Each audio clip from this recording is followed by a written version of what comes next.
आप तारीख पढ़ डालिए। पैगंबर इस्लाम सल्लल्लाहु तआला अलैहि वसल्लम ने जब मक्के की सरजमीन पे कदम रखा तो हर सितम बेटियों पे था। औरत नाम को जीने तक का अधिकार नहीं था। मैं तो बेटियों से भी बार बार एक बात कहता हूं, जब कभी सर से दुपट्टा सरकने लगे ना तो फिर आमिना के लाल के एहसान को याद कर लेना। कभी बिना दुपट्टे के तेरा भी जी चाह के किसी मेले में जाने को तो अली की ज़ैनब का पर्दा याद करना। अगर तेरा भी मन चाहे कि दुनिया तमाशे कर रही है तो मैं भी आके फैशन के लेवल पे आके अपने जिस्म की अपने हुस्न की नुमाइश करूं तो फिर मुस्तफा की फातिमा की जिंदगी याद कर लेना।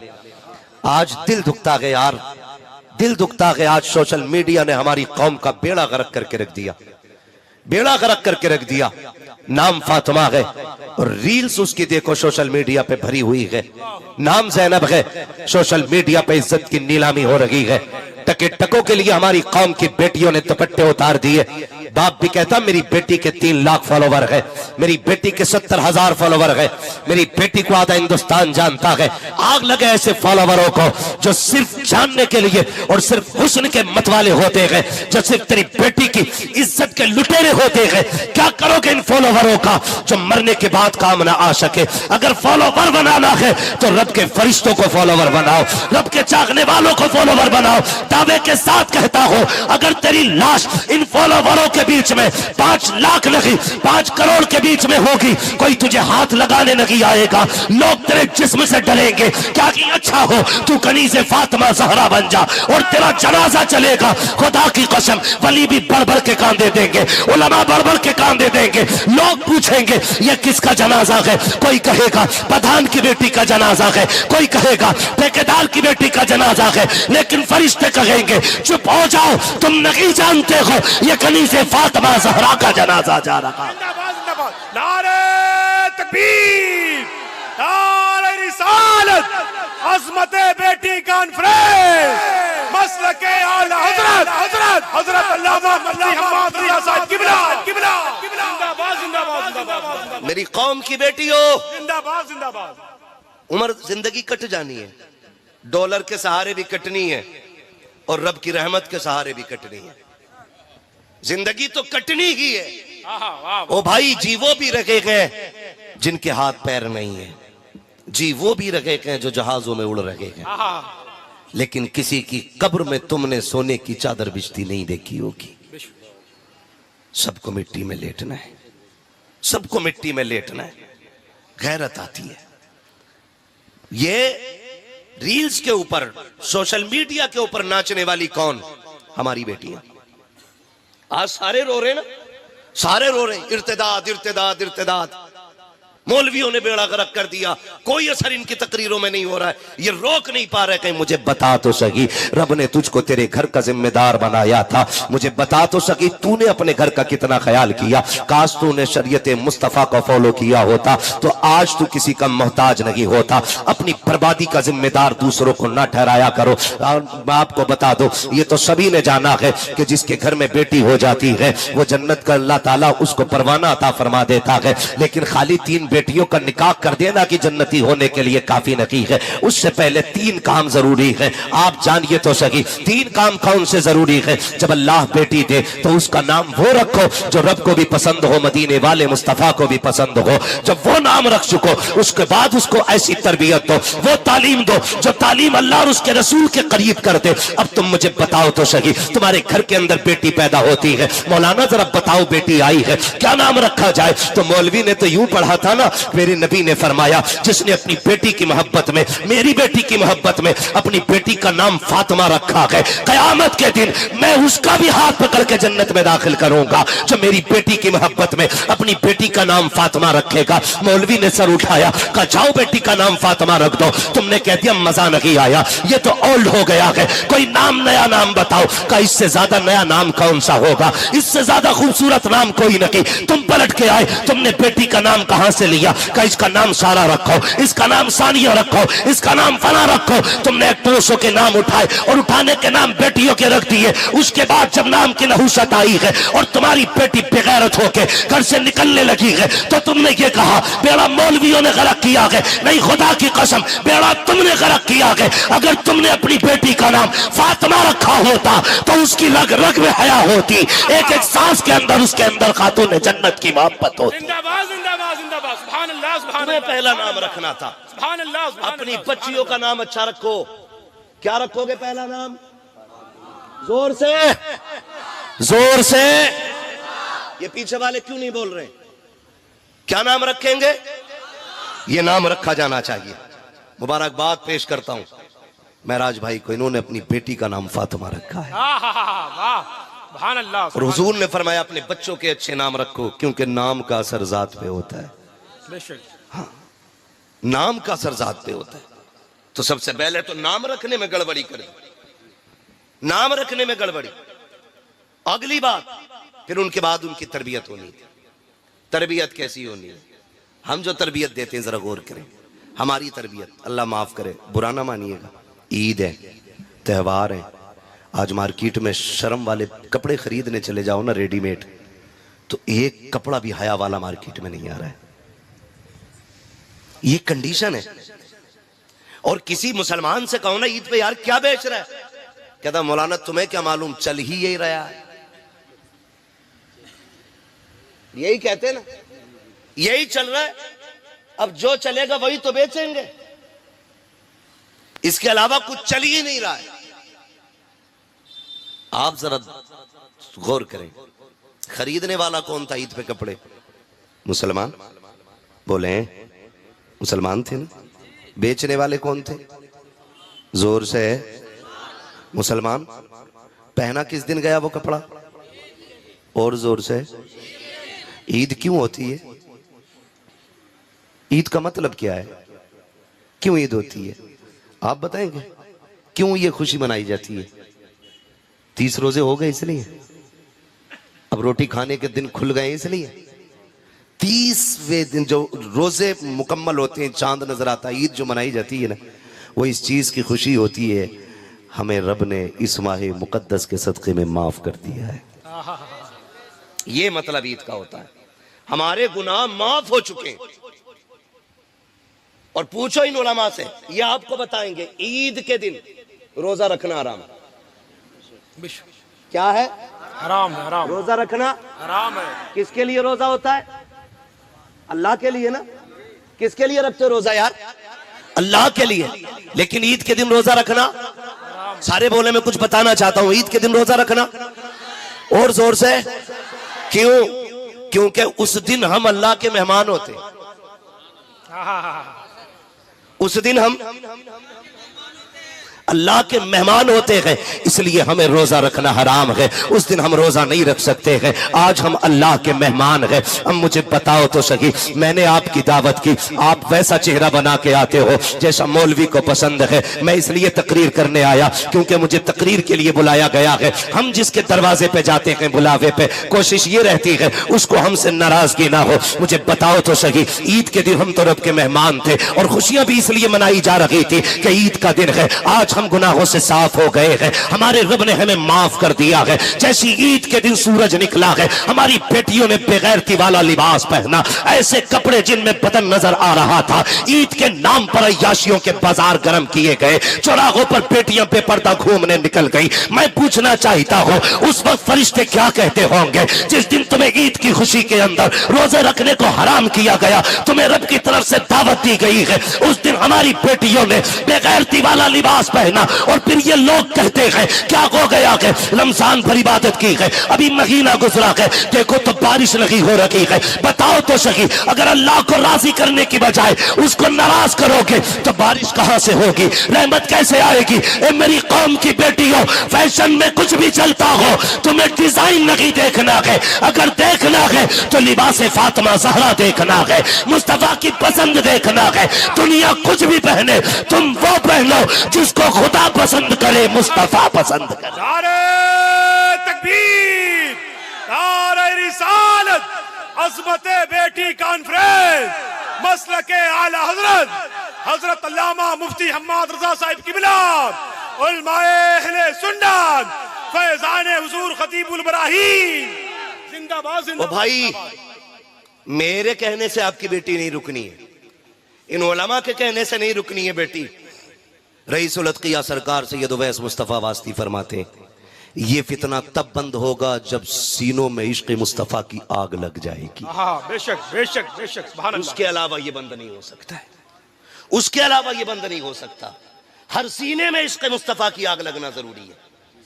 हर बेटी को इश्क मुस्तफा के शमा अपने सीने में रोशन करना पड़ेगी, तब जाके ये इर्तिदाद का सद्देबाब होगा। वरना भी कोई 2-4 दिन पहले की नकाब वाली बच्चियों को मैंने भगवाधारियों के साथ बाइक पे खड़े होकर बात करते देखा। दुख होता है, दुख होता है।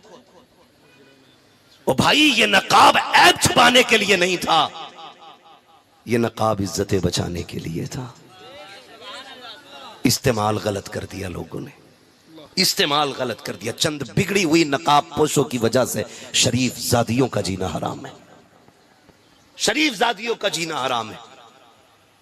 ये हमने गलती की है और इसका खमियाजा हम ही को भुगतना पड़ रहा है। लोग क्या कहते हैं, तरबियत में क्या किया? हम तालीम के मुखालिफ नहीं, मैं तो कहता हूं अल्लाह तौफीक देना, ऐसे इदारे कायम करो जहां इंग्लिश पढ़ने वाली भी बेटी हो और पढ़ाने वाली भी बेटी होनी चाहिए। मैं किसी जबान का मुखालिफ नहीं, मैं नहीं मुखालिफ हिंदी इंग्लिश किसी भी जबान का, मगर मैं चाहता हूं तालीम तरीके से होनी चाहिए, तरीके से होनी चाहिए। बताओ, कोई भी इतना बेगैरत भाई होगा जो अपने बहन की इज्जत लुटती हुई देखे और चुप रहे? मैं तो नहीं मानता। गरीब से गरीब भी अपनी बहन बेटी की इज्जत से प्यार करता है। बोलो, करता है कि नहीं? हर बंदा बहन बेटी की इज्जत को प्यार करता है। कोई नहीं चाहता मेरी बहन बेटी की इज्जत जाए। तो क्या हम इतना नहीं कर सकते थे? अपनी बच्चियों को एक इंग्लिश मीडियम ऐसा स्कूल दे देते कि जिसमें पढ़ने वाली भी कनीज़े फातिमा हो और पढ़ाने वाली भी कनीज़े फातिमा हो। बुरा ना मानिएगा, कह रहा बहुत अच्छी बात है, मेरी लड़की MBBS कर रही है, अल्लाह तौफीक दे, वो खूब आगे जाए, लेकिन अल्लाह उसकी इज्जत की हिफाजत फरमाए। हम ये दुआ दे सकते हैं, लेकिन हालात नहीं है, ये बचनी नहीं है इज्जत। हम जानते हैं कंडीशन क्या है। तुम्हें तो दाना डाल के पर्दे से बाहर निकाला डाला जा रहा है, चारा डाल के तुम्हें बाहर निकाला जा रहा है। किसी ने कहा इस्लाम ने बेटियों को कैद कर दिया है, नया तरह की बातें की। देखो सारी औरतों को देखो, कितना फ्रीडम, कितनी आजादी उनके पास है, बिना नकाब के जैसे चाहती है घूमती है। लेकिन इस्लाम ने अपने चाहने वालियों को ऐसा बंद करके रख दिया है, गर्मी में घुटती रहती है नकाब में, चोरों की तरह रहना पड़ता है। तुम नहीं जानते हो, खुदा की कसम सुनो तो सही, कैद और होती है, हिफाजत और हुआ करती है। कैद अलग होती है, हिफाजत अलग होती है। बहुत गौर से मेरी बात सुनिएगा, ये जो नकाब दिया गया था, ये बच्ची को कैद में नहीं डाला गया है, बच्ची को महबूस नहीं किया गया है। लेकिन सुनो तो सही, इसको नकाब किस लिए दिया गया था? आज बेटियां नकाब के खिलाफ रोड पे आ गई। कई लोगों ने कहा, बड़े अक्लमंद लोगों ने, जो पढ़े लिखे अपने आप को कहलाते थे, कहने लगे मौलवी पर्दा तो दिल का होता है, जिस्म से क्या लेना देना। जब दिल साफ नहीं होगा तो औरतों के वजूद कैसे साफ रह जाएंगे? हम जब बात करते हैं हया की तो लोग कहते हैं मौलवी खराब होते हैं। जरा कान खोल के मेरी बात सुनिएगा प्यारे, तुम ये कहते हो पर्दा दिल का होता है, कई बाप तो ये कहते हैं नहीं नहीं हमारी बेटी गुनाह नहीं करेगी, हमारी बेटी गलत नहीं हो सकती है। मैंने उससे वादा किया है, उसने मुझसे वादा किया है, वो कभी बाप की इज्जत पे आंच नहीं आने देगी। इतनी बड़ी बड़ी बातें करने के बाद लोग कहते हैं मुझे अपनी बेटी पे एतमाद है। मैं पूछना चाहता हूँ, तुझे अपनी बेटी पे ज्यादा एतमाद है या मेरे नबी को फातिमा पे ज्यादा एतमाद था? तू मुझे बता तो सही, तुझे अपनी बीवी पे ज्यादा एतमाद है या मेरे नबी को हजरत आयशा पे ज्यादा एतमाद है? मुझे बताओ तो सही। खुदा की कसम, बात एतमाद की नहीं है, बात शरीयत मुस्तफा की है, बात तहफ्फुज की है। रब ने जो दिल दिया है ना, ये धड़का करता है और ये इसके अंदर ये खासियत है, ये किसी न किसी की मोहब्बत चाहता है। या तो इसको बाप की मोहब्बत दे दो, या माँ की मोहब्बत दे दो, या भाई की मोहब्बत दे दो, या बगन की मोहब्बत दे दो। जब ये मोहब्बतें नहीं मिलती है तब जाके किसी आवारा मोहब्बत को तलाश करता है और फिर घर के घर उजड़ जाया करते हैं, खानदान के खानदान बर्बाद हो जाया करते हैं। ए मेरी कौम के नौजवानों, मैं आपसे इतना कहना चाहता हूँ, मेरी बेटियों को जाके बता देना, ये जो नकाब दिया गया था ये तेरे लिए कैद नहीं थी, ये तेरे लिए बंद नहीं था, ये तेरे लिए आजादी थी, तेरे लिए हिफाजत थी। आप कहेंगे कैसे? मुझे बताओ तो सही। एक गिलाफ हमने कुरान पे भी देखा है, एक गिलाफ काबे पे भी देखा है, एक चादर हमने मजार पे भी देखी है। इनका क्या मकसद था? काबे पे क्यों चादर डाली गई? ताकि काबे को कैद किया जाए। मजार पे क्यों चादर डाली गई? ताकि मजार को कैद किया जाए। नहीं, कुरान को क्यों जुस्तान में रखा गया? इसलिए नहीं रखा गया ताकि कुरान को कैद में रखा जाए, बल्कि वजह सिर्फ ये है, काबे पे इसलिए गिलाफ चढ़ाया गया ताकि जमाने को पता चल जाए और जगहों पे भी अल्लाह की इबादत होती है, लेकिन हर मस्जिद काबे की तरह नहीं हो सकती है। इसलिए गिलाफ डाल करके के मस्जिदों से काबे को मुमताज किया गया। दुनिया में बेशुमार किताबें हैं, लेकिन कुरान पे गिलाफ चढ़ाया गया ताकि जमाने को यह पता चल जाए, किताबें तो बेशुमार है लेकिन कुरान जैसी कोई किताब नहीं है। खुदा की कसम, मजार के अलावा सैकड़ों कब्रें होती हैं, सिर्फ मजार पे चादर इसलिए आती है ताकि जमाने को पता चल जाए कि ये कब्र आम है और जिस पे चादर पड़ी है ये खास कब्र है, ये अल्लाह वाले की कब्र है। इसी तरह जब लाखों बेटियां बेपर्दा निकलती हो, इस्लाम ने नकाब दे दिया और कहा, सुन बेटी, जब तू निकलेगी दुनिया कह देगी ये जो गुजर के जा रही है ये आम बेटी नहीं बल्कि मुस्तफा के दीन की शहजादी गुजर के जा रही है। इसलिए तुम्हें नकाब दिया गया, लेकिन हमने इसको भी तमाशा बनाया। और तो नकाब में भी इतने मॉडल आ गए हैं। नकाब होता किस लिए? पर्दा, ताकि किसी की नजर ना पड़े। नकाब इतने डिजाइनदार हैं कि लोग औरत को देखे न देखे नकाब को देख रहे हैं। ये खत्म करो बीमारियां। थोड़ी देर की वाह से काम नहीं चलेगा, मजबूती से इनका बाइकाट करना पड़ेगा इन चीजों का। फैशनेबल बुर्के खत्म। नकाब वो पहनाओ जिसमें पर्दा होना चाहिए, वही नकाब होना चाहिए जिसमें पर्दा होना चाहिए। हमारी तरबियत देखें, हमारी जो हमने बच्चों को तरबियत दी अपनी, अल्लाह माफ करे, अल्लाह आपको सलामत रखे। मेरे भाई, ये जो दौर है ना, इस दौर में हमें अपने घरों की हिफाजत खुद करनी है, खुद करनी है। हमें खुद से कि वहां घुमाएंगे, अगर तुम इनमें रहोगी तो क्या कर सकती हो? तुम कहीं नहीं जा सकती हो, चार दीवारी में रह जाओगी। और आओ चलो हम तुम्हें दुनिया दिखाते हैं।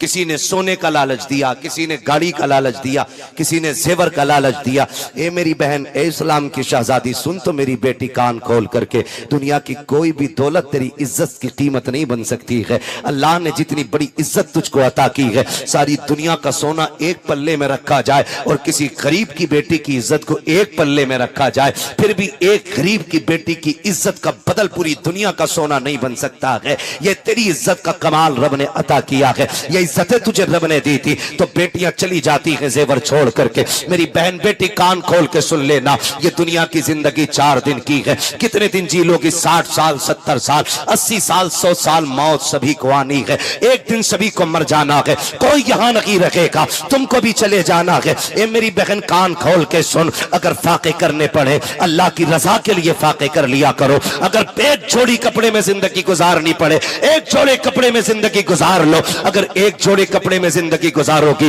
जन्नत के अंदर तुम्हारी खूबसूरत ड्रेसें मौजूद है। अगर तुम फाके करके जिंदगी काट लोगे, अल्लाह जन्नत की नहरें तुम्हारी कब्रों की तरफ मोड़ देगा, फिर देखना सबसे ज्यादा सुकून तुम पाओगी। लेकिन मेरी बहन बेटियों को किसकी नजर लग गई? वो होटल के लालच में, जेवर के लालच में आकर के अपना तीनों ईमान बेच के चली जाती है। आओ तुम्हें तारीख का एक फर्क पल के दिखा देता हूं, एक फर्क पलटो। चलो चलते हैं, इस्लाम का इब्तदाई दौर है, मदीने शरीफ की गलियां है, यहूदियों का बाजार है। इस्लाम की एक शहजादी एक सुनार की दुकान से सोना खरीदने के लिए आई है। जैसी सोना खरीदने के लिए शहजादी आई, उसने आकर के खरीदो फरोख्त की बातें शुरू की है। इस्लाम की शहजादी का सारा बदन पर्दे में छुपा हुआ था, थोड़ा सा हाथ खुल गया। उसने कहा कि ये जेवर कितने का है? जब रेट कीमत होने लगा, उसके रंग पे नजर पड़ गई उस सोने वाले की। वो चूंकि यहूदी था, उसने देखा उसके जिस्म के हिस्से को, कहने लग जाता है, खातून कीमत क्या पूछती है, बस मेरे दिल को राजी कर ले, जितना चाहे सोना तुझे दे दिया जाएगा। इस्लाम की शहजादी ने इतना सुना, बड़ी तेजी से कपड़ों को समेटा, उठ के बाहर जाने लगी। जैसी बाहर निकली है उसने कलाई पकड़ी, अंदर खींचना चाहा दुकान के, जैसी बच्ची के साथ जबरदस्ती की। बच्ची ने एक आवाज दी थी, है कोई इस्लाम का शहजादा जो अपनी बहन की लुटती हुई आबरू की हिफाजत करे? याद रखना प्यारे, वो अपनों का बाजार न था, वो यहूदियों का बाजार था, और कोई अपना वहां पे नहीं था। जैसी एक आवाज गूंजी है, एक सब्जी की दुकान पर इस्लाम का शहजादा सब्जी खरीद रहा था, उसके कानों में ये आवाज टकराई है। उसने सामान तो छोड़ दिया, उधर दौड़ा जिधर से आवाज आ रही थी। जब उस जगह पर पहुंचा गए, पहुंचने के बाद क्या देखा, एक यहूदी ने एक बच्ची का हाथ पकड़े हुए गए और जाकर के उसके करीब खड़ा हुआ। बच्ची ने कहा था, मैं इस्लाम की शहजादी हूं, ये मेरे साथ ज्यादती कर रहा है। इतना सुना उसने आओ देखा ना ताओ देखा, तलवार निकाली, उसके हाथ पे दस्ता मारा, बच्ची की कलाई छुटाई, अपने कमर के पीछे खड़ा कर लिया। कहा खबरदार, जब तक इसका भाई जिंदा है किसी बगैर तुम्हें हिम्मत रखी है हमारी बेटी की आबरू की तरफ कोई आंख उठा के दे सके। नारे तकबीर और मोहब्बत मेरे अंदाज में, नारे तकबीर, नारे रिसालत, अज़मते बेटी कॉन्फ्रेंस, मसलके आला हजरत हजरत अल्लामा मुफ्ती हम्माद रजा साहिब किबला, नारे रिसालत, जिंदाबाद जिंदाबाद। चले आगे, थके तो नहीं अभी? जिंदाबाद जिंदाबाद। और आगे जरा कहते या रसूल अल्लाह, या रसूल अल्लाह। ये पीछे वाले भी बोलते जरा या रसूल अल्लाह। का हिम्मत है तो हाथ लगाओ। अब भाई आ गया है, जैसे इतना कहा ना, उसने कहा हिम्मत देखो इसकी, हमारा बाजार, हमारा मोहल्ला, हमारे लोग, और ये अकेला डट गया। इसने जो देखा, यहूदी ने आवाज दी, देखो तो सही, एक कलमा पढ़ने वाला हमारी कौम को ललकार रहा है। सैकड़ों तलवारें निकल आई, सैकड़ों, अकेला खड़ा रहा, अकेला। किसी ने कहा जान बचा भाग जा, अकेला क्या कर लेगा? उसने कहा गैरत वाला हूं, मर जाऊंगा बहन के लिए। जिंदाबाद जिंदाबाद। तारीख में यही लिखा जाएगा, एक भाई बहन की आबरू बचाते बचाते मर गया था। जिंदाबाद जिंदाबाद जिंदाबाद जिंदाबाद। ये लिखा जाएगा, एक भाई बहन की आबरू बचाते हुए मरा था। अगर भाग गया, तारीख में लिखा जाएगा, मुसलमान भगोड़े होते अपनी बहन की इज्जत न बचा सके। उसने कहा मेरी बहन को जाने दो। किसी ने कहा तेरा क्या रिश्ता है, तू कहाँ का, ये कहाँ की, ये बाहर से आई है और तू हमारे मदीने का रहने वाला है, ये तेरी बहन कैसे?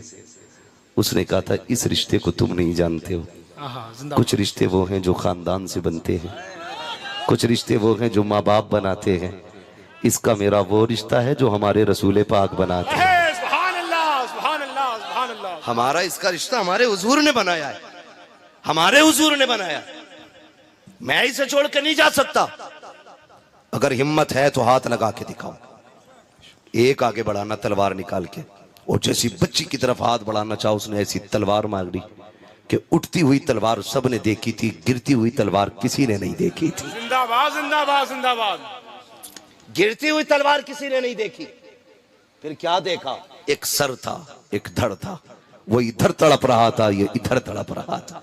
जिंदाबाद। जैसी एक लाश गिरी, सैकड़ों तलवारें हरकत में, टूट पड़े सबके सब, लेकिन फानूस बन के जिसकी हिफाजत हवा करे, वो शम्मा क्या बुझे जिसे रोशन खुदा करे। सैकड़ों तलवारें टूट पड़ी है, अकेला डट जाता है। सुबह से दोपहर हो गई, तलवार चलती रही, बहन की आबरू बचाते बचाते जब दोपहर का वक्त सूरज ढलने लगा, कहां तक अकेला सैकड़ों का मुकाबला करता। बाजू थक चुके थे, ताकत जवाब दे गई थी। जब लड़की ने यह देखा कि मेरे भाई की तलवार की रफ्तार धीमी हो गई है, अब बाजू थम से रहे हैं, अगर आज मेरी इज्जत लुट गई तो मेरा तो क्या है, मैं तो चली जाऊंगी। कयामत तक के लिए लोग नबी के मदीने को कहेंगे, उनके मदीने में एक बेटी की आबरू लुट गई थी। अल्लाह अकबर, ये सोचते सोचते बच्ची की आंखें भीग जाती हैं। उसने ये नहीं कहा था मालिक मदद कर दे, हम 3 डेगे बनाएंगे, मालिक मदद कर दे, मैं फला कलियर जाऊंगी। उसने ये नहीं कहा था फला मजार पे जाऊंगी। उसने सजदे में सर रखा और रो के कहा था मालिक तुझे तेरे महबूब की बेटियों का वास्ता, तुझे मुस्तफा की शहजादियों का वास्ता, इस बेटी की आबरू बचा ले। ये देख मेरे मालिक, अकेला मेरा भाई है, अकेला तलवार लेके खड़ा है, अगर ये चला गया मेरी इज्जत चली जाएगी। तेरे महबूब के मदीने को जमाना क्या कहेगा। ये रोती जा रही है, रब को आवाज देती जा रही है, आंसू बरसते जा रहे हैं, जमीन गीली होती जा रही है, इधर बाजू थमने लगे हैं, तलवार रुकने लगी है, जैसे कि इसने आह भर के अपने रब को आवाज दी मालिक या तो किसी को मदद के लिए भेज दे या हमारी आवाज हमारे आका के कानों तक पहुंचा दे। जैसे इसने इतना कहा है, पीछे से नारे तकबीर की सदा बुलंद होती है। जब बच्ची ने सर उठाया तो क्या देखती है, पीछे पीछे अली आ रहे थे, आगे आगे मेरे नबी आ रहे। नारे तकबीर, नारे रिसालत, नारे हैदरी, असमती बेटी कॉन्फ्रेंस, जिंदाबाद जिंदाबाद। ओ मेरी बेटी, जिंदाबाद। जो हो ज़ोक़े यकीन पैदा तो कट जाती है जंजीरें। हाँ आज हम में ना वो ईमान ही नहीं रहा, ईमान ही नहीं रहा। आज हम ना सब अपनी अपनी छत बचाने में लगे, अपनी अपनी बचाने में लगे। अभी क्या है, अभी तो फलां के घर में आग लगी, अभी मेरा घर बचा है, अभी बीच में 3 घर दूर है, तब जाके मेरा नंबर आएगा। याद रखना, जब आग लगती है ना बन में तो गीले सूखे सारे जलते, आग फिर गीला सूखा नहीं देखती है। खुदारा अपनी बेटियों की हिफाजत करो। मेरी बहन, तुम ना इसी किरदार को अपनाने की कोशिश करो, इसी किरदार को अपनाने की कोशिश करो। जमाना जानता है तुम हुजूर के हो जाओ, कायनात तुम्हारी हो जाएगी, कायनात तुम्हारी हो जाएगी। तो बेटियों की तरबियत भी अच्छी करनी है, तरबियत भी अच्छी करनी है। दूसरा काम, एक काम हो गया नाम अच्छा रखना है, दूसरा काम तालीम और तरबियत ये अच्छी देनी है, तीसरा काम है इज्जत के साथ बेटी को रुखसत कर देना है। ठीक है जी, ये तीसरा काम बाद में आता है, बेटी को इज्जत के साथ रुखसत करना है। बात अगर रुखसती पे करें तो एक बात मैं कह दूं, एक लालच हो गया, एक मजबूरी है। मजबूरी क्या है?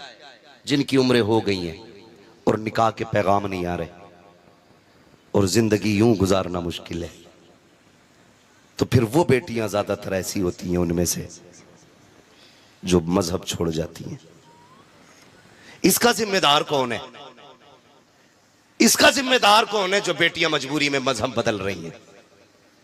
इसके जिम्मेदार हैं हम लोग। बुरा ना मानना, हम लोग। इसलिए कि अल्लाह ने 4 बेटे दे दिए तो उंगलियों पे गिन रहा है, 10 लाख इस पे मिलेंगे, 10 इस पे मिलेंगे, वो वाला डॉक्टर बन गया उस पे 15 मिल जाएंगे, वो इंजीनियर है उस पे 20 मिलेंगे। गुड़ा भाग कर रहा है, हराम का पैसा रखा, लूट ले जाके। हाँ, इतनी डिमांडें बढ़ गई, डिमांडें।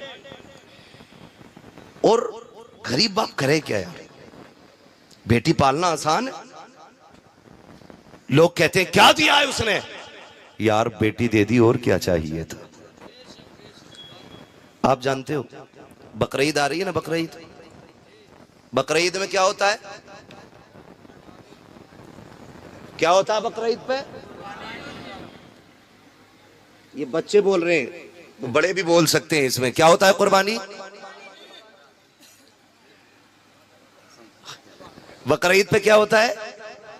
कुर्बानी होती है ना।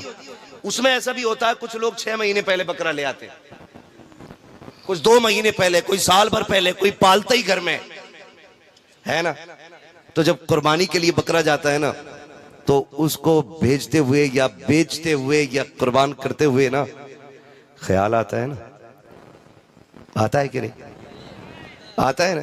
क्योंकि हम अगर 1 महीने के लिए जानवर खरीद लेते हैं, हमें उससे मोहब्बत हो जाती है।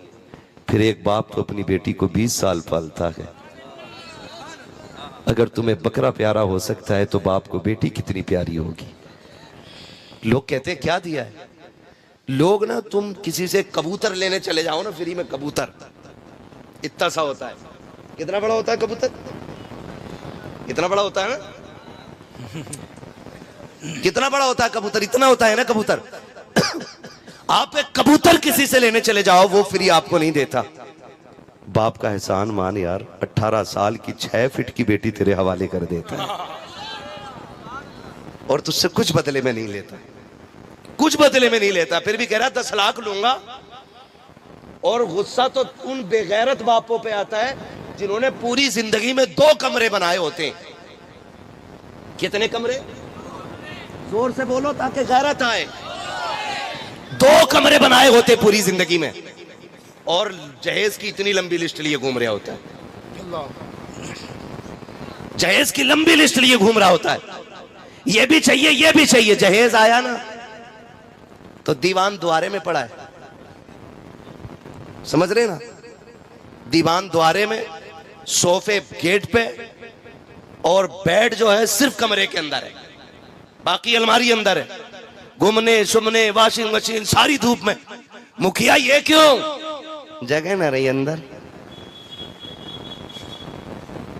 जगह नहीं रही। बेगैरत जब औकात नहीं थी तेरी इतनी, तो कम से कम भीख तो दामन के हिसाब से मांगता। अगर भीख भी मांग रहा था अपनी औकात देख के मांगता। बहुत बड़ा पैगाम, जिंदाबाद जिंदाबाद। एक भिखारी आया बादशाह के दरबार में, गालिबन शेख सादी शिराजी ने लिखा है। उसने आके कहा कि 1 रुपया दे दे, तो बादशाह ने कहा नहीं दूंगा, मुझे गैरत आती है। उसने कहा फिर पूरी सल्तनत दे दे, तो बादशाह कहने लगा अब तुझे गैरत आनी चाहिए। कहा ये कौन सी बात? कर रुपया देना ये मेरी शान के खिलाफ है, और पूरी हुकूमत ले लेना तेरे जैसे बेगैरत की शान के खिलाफ है। जिंदाबाद। समझ रहे ना? तो कम से कम इतनी तो गैरत आनी चाहिए, अपना घर नाप के जाता कि मैंने 20 साल में सिवाय घर बनाने के कुछ नहीं किया है, तो लिस्ट भी हिसाब से बनाऊं। तो ये औकात होती है इन लोगों की, रखने घर में जगह नहीं होती। और सबसे पहले घर में कुरान आता, अल्लामा जरी साहब, सबसे पहले कुरान आता। तो अम्मा देख के कह रही है क्या है? कुरान है ये?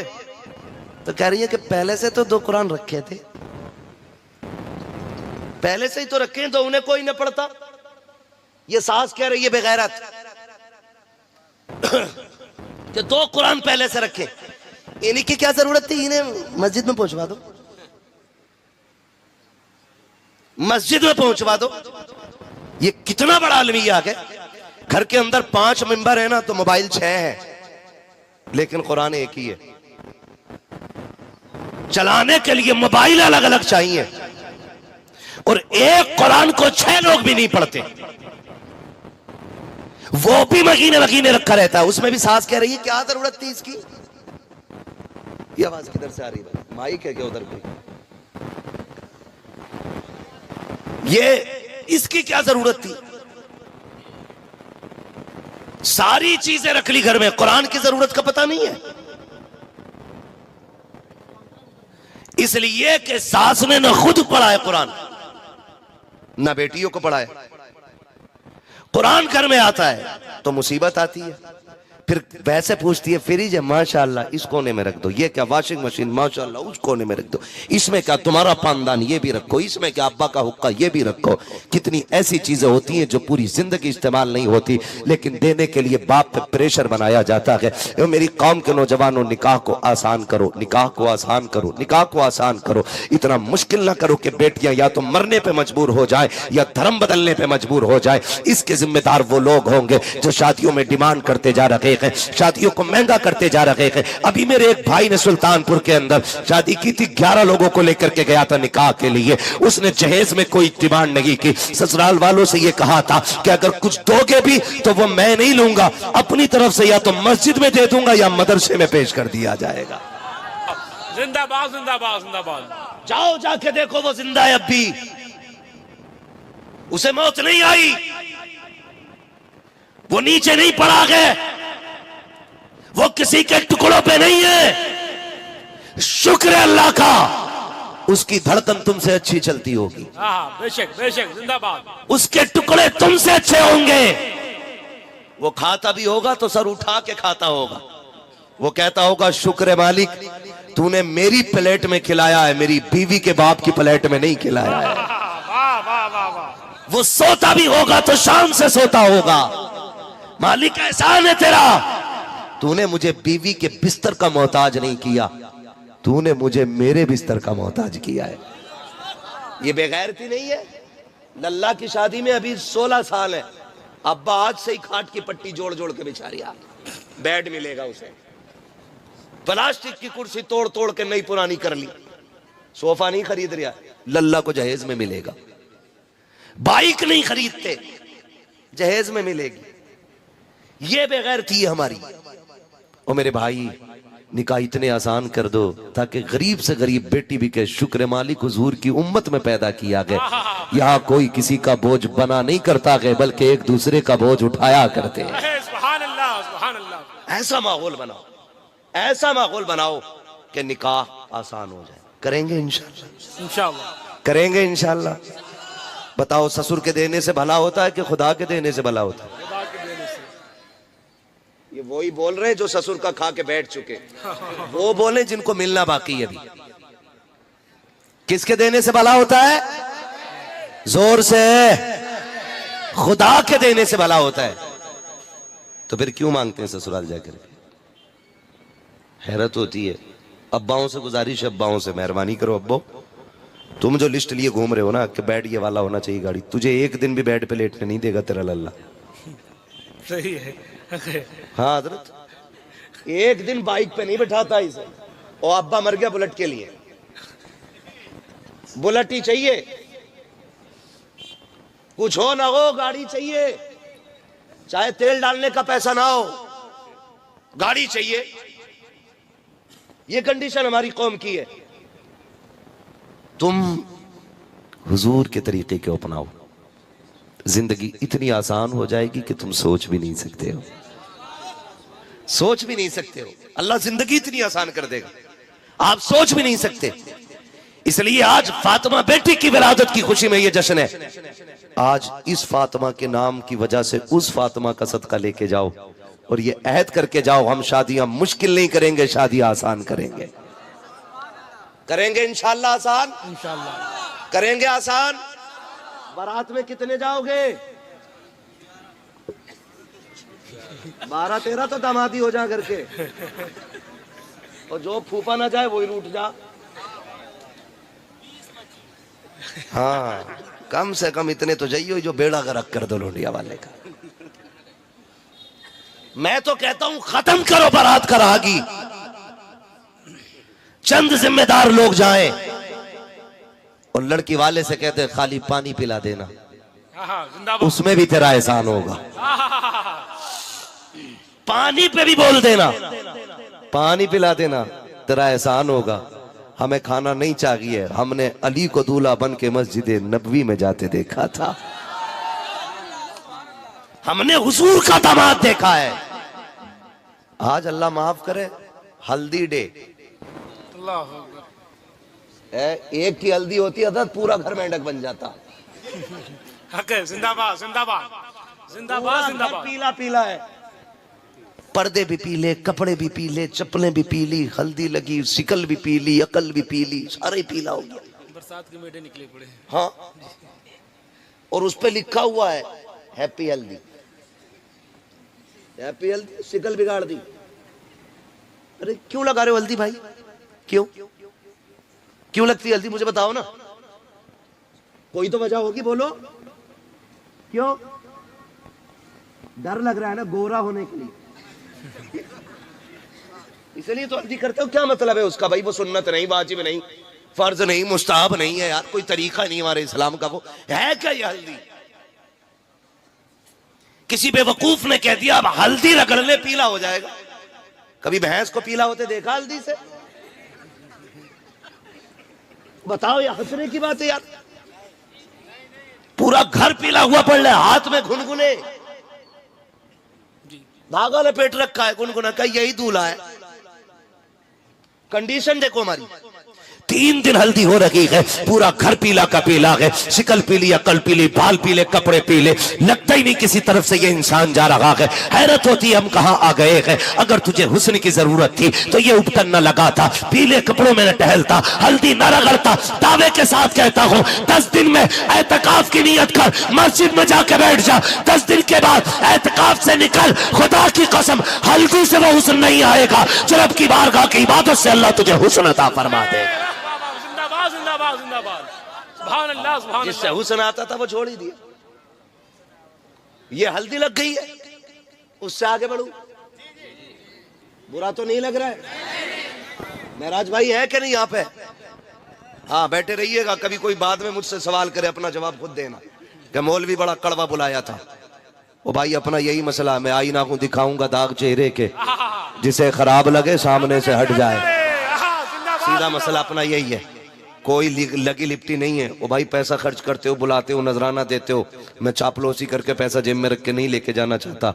जब इतनी मेहनत की है, बुलाया है ना, तो फिर बेवकूफ बनाने नहीं आया, कुछ काम की बात अब हो जाएगा। बस मसला सारा यही है। तवज्जो है सारे लोगों की। ये तो हो गया आपका हल्दी। बंद करोगे इसे? करोगे बंद?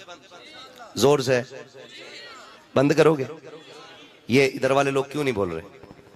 सारे बंद कर दो इन्हें, ये हल्दे पल्दे खत्म कर दो। दूसरी बात, एक बात बेटियों के लिए, बेटियों के लिए एक बात, ये अब वो जा रही है उसमें ब्यूटी पार्लर, किसी की दुकान हो तो बुरा मत मानना, कभी कहना मौलवी पूरे बिजनेस की वाट लगा गया।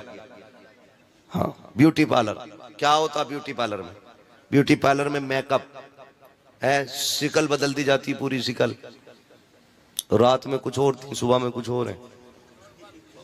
हाँ हजरत, पूरी सूरत बदल दी जाती है। और मेरी बहन, मेरी बेटी, लोग तो इसलिए सोचते हैं कि लाओ भाई आज दुल्हन बन रही है तो सबसे खूबसूरत लगे, लेकिन याद रखिएगा जिस शक्लो सूरत में शोहर की पहली नजर पड़ती है ना औरत में, उसको हमेशा वही जलवे खूबसूरत लगते हैं। ये बात बता दूं, हाँ वही नजारा उसे सबसे ज्यादा खूबसूरत लगता है। तो आज अगर ब्यूटी पार्लर में सज के आप चली गई, आज लग रही थी भूत, हूर, सुबह को शिकल दूली बन गई भूत। अब बताओ तलाक होगी कि घर में मोहब्बत की बातें होंगी? बोलो, जोर से बोलो यार। फिर तलाक ही होनी है पक्की पक्की। भाई रात में हूर थी, सुबह में मुंह धुला, तो फिर सारे धब्बे नजर आए, तो मोहब्बत बढ़ेगी कि घटेगी? जोर से घटेगी ना। और फिर पहली रात ये रिश्तों में मोहब्बत की रात होती है, ठीक है। ये भी फरमाया गया कि जब औरत घर में आए तो उसके कदम धो के घर के अंदर पानी छिड़का जाना चाहिए। दुल्हन घर में आए तो अल्लाह उसके कदमों की बरकतें अता फरमाता है। आमीन आमीन आमीन। है ये भी होता है। अब मुझे एक बात बताओ, तरीका हमारे इस्लाम ने क्या दिया? मियाँ बीवी रुखसत हुए, घर आ गए, ठीक है। अब हुक्म क्या है? एक दूसरे को देखो, रब की पाकी बयान करो, उसका शुक्र अदा करो। उसके बाद हुक्म ये 2-2 रकात उसकी बारगाह में नमाज पढ़ ली जाए।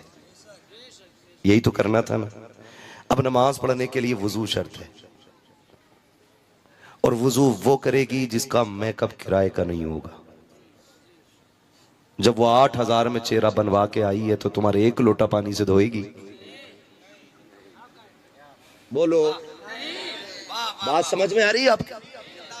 अगर वो 8,000, 15,000, 22,000 का मेकअप मुंह पे रगड़ के आई है तो क्या 2 रकात के लिए 1 लोटा पानी में वो मेकअप धोएगी? किसी भी कीमत पे नहीं धोएगी। जब आके बैठेगी ना तो वो संभालेगी अपने मेकअप को। तुम घर के अंदर आओगे, न तुमने रब का शुक्र अदा किया, न सजदे किए, न रब को मनाया, फिर बरकतें नहीं आएंगी, बल्कि इसके नहूसत की बुनियाद पे, इसके मेकअप की बुनियाद पे लानतें बरसेंगी। अगर बरकत चाहती हो तो अगर आपका मेकअप करोड़ों का भी हो, उसको छुटा दो, इसलिए कि मोहब्बत मेकअप से नहीं खुदा की रहमत से हुआ करती है। जिंदाबाद जिंदाबाद जिंदाबाद, सुभान अल्लाह सुभान अल्लाह सुभान अल्लाह, जिंदाबाद जिंदाबाद। मोहब्बत खुदा की रहमत से हुआ, सुभान अल्लाह, जिंदाबाद जिंदाबाद। रिश्तों में प्यार खुदा पैदा करता है। जिंदाबाद जिंदाबाद हुजूर। तो अब ये भी एक मसला हो गया, मेकअप में जा रही है। बस अगली बात, और ये तो पहले ही पहुंच गई ससुराल, अभी तो दामाद भी नहीं पहुंचा ससुराल। ड्रामे कितने चल रहे हैं। इतराट देखो, इतराट, वेलकम, इस्तकबाल, खैर मकदम बारात का क्या चलता है? जूस, दूध, पान, मीठा। दूल्हा भी इतना बेगैरत है, ससुराल से पहले रुक थोड़ी रहा। इज्जतदार मेहमान एक कोना पकड़ के बैठ जाता है, बेगैरत दरवाजे झांकते हैं। अब फैसला करो, ये जो दूल्हा सलाम करने पहले चौखट पे जा रहा, किसे करने गया भाई सलाम? ये सारी रस्में खत्म करो, सारे तमाशे खत्म करो और इतने आसान कर दो निकाह, ताकि मदीने शरीफ से खातूने जन्नत की दुआएं लगनी शुरू हो जाए। जिंदाबाद जिंदाबाद, बहुत अच्छा पैगाम, जिंदाबाद। आप जानते, जिंदाबाद, मैं आपको बता दूं, मेरे महबूब अलैहिस्सलाम आपके दरवाजे पे अली आए, बैठ गए। हुजूर ने क्या कहा? अली कैसे आए हो? हुजूर बस आ गया, अगली बात कहने की हिम्मत नहीं। फिर हुजूर ने फरमाया अली कैसे आए हो? हुजूर बस यूं ही आ गया। आका ने फिर खुद फरमाया अली तुम बताते हो या मैं बता दूं तुम क्यों आए हो? और कोई गैब क्या तुमसे नहीं हो वाला, जब ना खुदा की छुपा तुम पे करोड़ों दुरूद। अली मैं बताऊं क्यों आए हो या तुम बताते हो क्यों आए हो? गर्दन झुक गई, गर्दन झुक गई। कैसे हया वाले लोग थे, गर्दन झुक गई। अल्लाह अकबर। फिर हुजूर खुद बात छेड़ते हैं, कहते हैं अली जवान हो गए हो, जवान हो गए हो, तुम्हारे निकाह के बारे में सोचा जाए। इतना सुना ना, रो दिए हजरत अली। या रसूल अल्लाह, या रसूल अल्लाह, आप मुझसे पूछ रहे? मैं तो बचपन से आपकी उंगली पकड़ के चला हूं। आका मेरी सांसों के मालिक आप हैं, पूछने की क्या जरूरत? हुजूर जो चाहे फैसला कर दें। हुजूर उठे, घर की तरफ जाने लगे। जिब्रील आ गए। या रसूलुल्लाह किधर जा रहे हैं? कहा अपनी बेटी फातिमा से भी तो बात करनी है ना, बेटी फातिमा से भी बात करनी है। जिब्रील कहते हैं या रसूलुल्लाह रब ने पैगाम भेजा है, मेरे महबूब से कह दो जमीन पर अली से बेहतर फातिमा के लिए कोई मर्द नहीं है। बेशक बेशक बेशक, फातिमा के लिए अली से बेहतर कोई नहीं है, यह रिश्ता हमने कर दिया है। जिब्रील मालूम है, लेकिन बेटी के पास जाना है ताकि जमाने को भी ये पता चल जाए, जब बेटियों के रिश्ते किया करो ना तो खाली अपनी मर्जी से ना करना, अपनी बेटी की भी मर्जी मालूम कर लिया करना। बेशक बेशक। इसलिए मेरे नबी ने कहा था, गए अंदर, खातूने जन्नत को आवाज दी, बेटी जी बाबा। अली दरवाजे पे आया खड़ा है। अब्बा क्यों आए हैं? बेटी तेरे रिश्ते के लिए आया है, बता तेरी क्या राय है? इतना सुनना था, हिचकी भर के रोई खातूने जन्नत। अब्बा जी ये बात तो माएँ पूछा करती है, आप पूछ रहे हैं?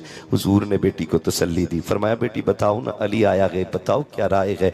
बेटी खामोश है। मेरे नबी बेटी से पूछने आए हैं, मैं आपसे पूछना चाहता हूँ, जब आप बच्चों के रिश्ते करते हो तो बेटियों से पूछा करते हो?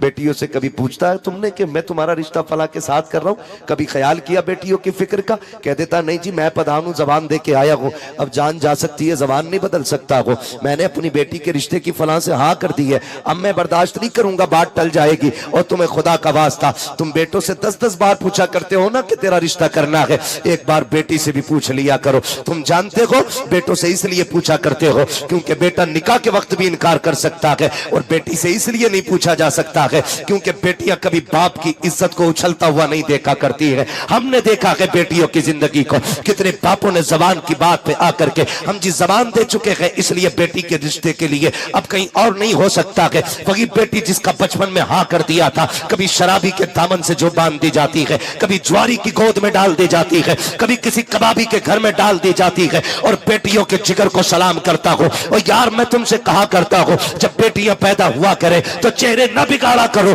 बल्कि रब की बारगाह में तो सजदा शुक्र ज्यादा कर लिया करो, इसलिए कि बाप को बाप होने का एहसास तभी होता है जब घर के अंदर बेटी आ जाया करती है। बाप बनने का मजा भी तभी आता है जब उंगली पकड़ने वाली घर के अंदर बेटी आ जाया करती है। जिंदाबाद जिंदाबाद जिंदाबाद। हाँ, जिंदाबाद जिंदाबाद। वरना जब तक बेटी ना हो बाप बनने का मजा भी नहीं आता है, आता ही नहीं मजा।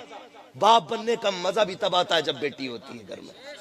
खुदा की कसम मैंने ये तजर्बा किया है, बेटे जायदाद के वारिस होते हैं, बेटियां बाप के प्यार की वारिस होती हैं। हो सकता है किसी दयूस को मेरी बात खराब लगे, हो सकता है, मगर मैं वो बात कह रहा हूं जो मेरे नबी को भी पसंद है। और खुदा की कसम सच्ची बात यही है, जब बेटियां घर में होती हैं तो फिर घर की रौनकें बढ़ जाया करती हैं। वाह वाह, बेशक बेशक। घर की रौनकें बढ़ जाया करती हैं। बेटी बेटी होती है। और जाओ तजर्बा कर लेना, जिसके घर में बेटी है आजमा के देख लेना। जब बाप परदेश से आता है ना, बेटा चादर तान के सोता है, लेकिन बेटी नहीं सोती है। क्यों? रात में अब्बा आएंगे तो दरवाजा कौन खोलेगा? रात में आएगा तो बाप खाना कौन बना के देगा? शायद खाना ठंडा हो, मेरे बाप आएंगे, ठंडा खाना कैसे खाएंगे? हाँ हाँ, आप जाकर के देखो, एयरपोर्ट पे अक्सर आना जाना रहता है, कभी किसी परदेसी को आते हुए देखो, किसी परदेसी को जाते हुए देखो। मैंने देखा है जब बाप परदेश से आता है ना तो बेटा वहीं पे खड़ा रहता है जहाँ ग्रिल लगी होती है। और कई बार बेटियां तो सिग्नल तोड़ के भाग जाती है, फौजों की हदें तोड़ के भाग जाती है। छोटी छोटी बेटियों को आप देखो, एयरपोर्ट पे जब वो दौड़ लगाती है, खुदा की कसम लगता है बेटी खुदा की रहमत। क्यों कहा है मेरे नबी ने, जब दौड़ के बाप की गोदी से लिपट जाती है बेटियां, तब पता चलता है कि बेटी कितनी बड़ी रहमत होती है। और अल्लाह से बेटे मांगते हो, मांगो, तुम्हारा हक है, क्योंकि बेटे से नस्ल चलती है, बेटे से नस्ब चलता है। लेकिन रब से बेटियां भी मांगा करो, इसलिए कि बेटे दुनिया के अंदर नस्ब और नस्ल चलाते हैं और बेटियां दुनिया के अंदर बाप की शान का पता बताया करती है। जिंदाबाद जिंदाबाद जिंदाबाद जिंदाबाद जिंदाबाद।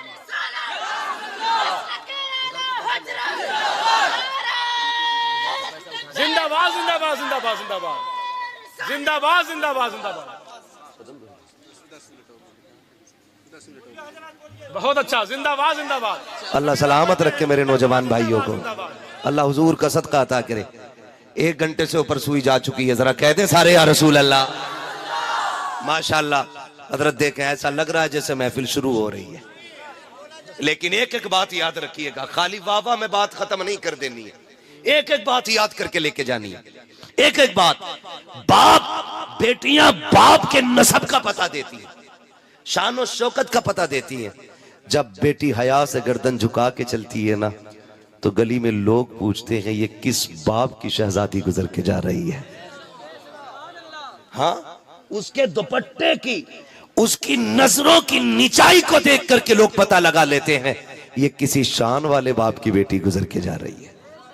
हाँ, ये बेटियां होती हैं, ये बेटियां होती हैं। बेटे बाप के नसब के आगे बढ़ाने वाले होते हैं।